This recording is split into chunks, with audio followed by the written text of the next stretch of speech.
Qui n'a jamais vu un seul épisode de Pokémon? Difficile de répondre à cette question.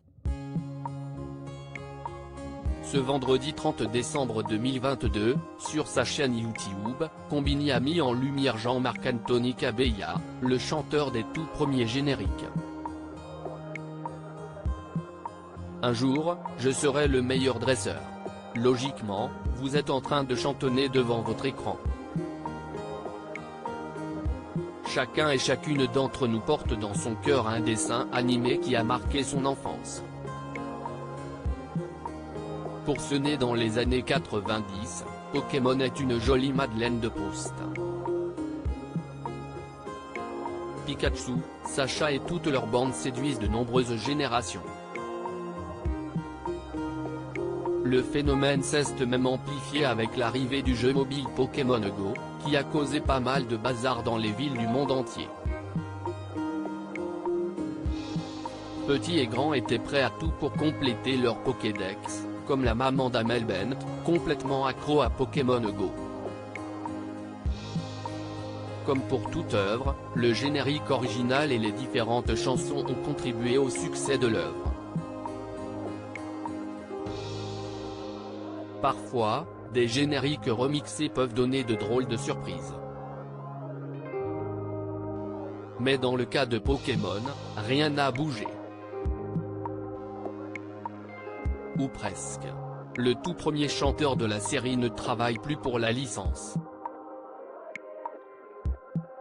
Ce vendredi 30 décembre 2022, Konbini a fait plaisir aux nostalgiques en présentant sur sa chaîne YouTube Jean-Marc Anthony Kabeya, le chanteur des 10 premières saisons de Pokémon. L'artiste belge est alors revenu rapidement sur son parcours. Jean-Marc Anthony Kabeya, la voix de toute une génération issue d'une formation d'infirmier, s'y est pourtant la musique qui l'accompagne depuis tout petit. Une passion qui finit par le rattraper à l'âge adulte. Je dansais, puis j'ai commencé à rappeur, et puis je me suis dit tiens, ça serait bien que je chante. J'ai commencé à prendre des cours de chant.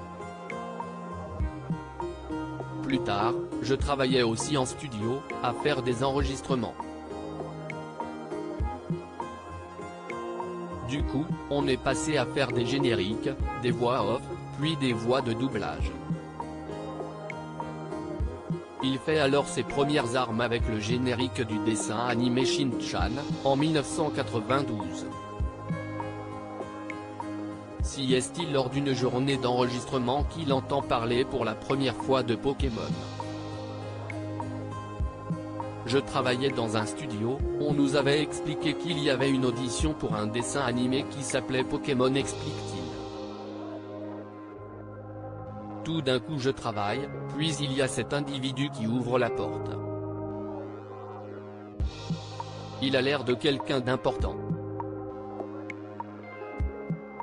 Il me demande ce que je fais, puis il parle. Il me dit, je veux que tu passes une audition, viens faire une audition parce qu'on n'a pas encore trouvé les bonnes personnes. C'est comme ça que j'ai été pris. De belles années passées aux côtés de Pikachu, jusqu'à la saison 10, le contrat est passé à un autre studio. Chaque studio a bien sûr ses chanteurs. Ils m'ont appelé pour la 17e, parce que c'était le même générique pour que la première. Toutefois, ce générique iconique n'a pas fait décoller sa carrière, ça n'a rien changé. La seule chose qui change, c'est que maintenant je fais des conventions et des showcases Pokémon. Depuis, la voix de Jean-Marc Anthony Kabeya a tout de même été entendue dans d'autres dessins animés, comme Yu-Gi-Oh! GX ou encore les Tortues Ninja.